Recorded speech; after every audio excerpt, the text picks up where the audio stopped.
Hello guys, welcome back to Guide with Samuel. In this quick guide, I will show you how to open and access YouTube Studio on your computer. If you find this helpful, don't forget to like the video and subscribe for more tutorials. First, open your browser and go to www.youtube.com.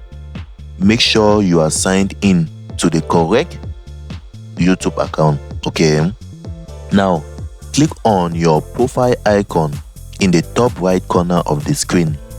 If needed, press switch account and choose the right account.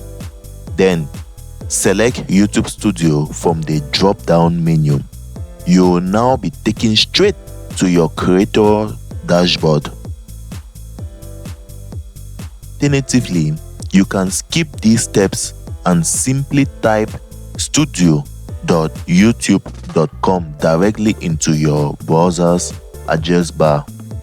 On the left hand side, you'll see the main menu with sections like content, analytics, comments, and more. From here, you can manage your videos, check performance stats, respond to comments, and customize your channel. If this helped, don't forget to hit that like button and subscribe for more helpful content. Thanks for watching.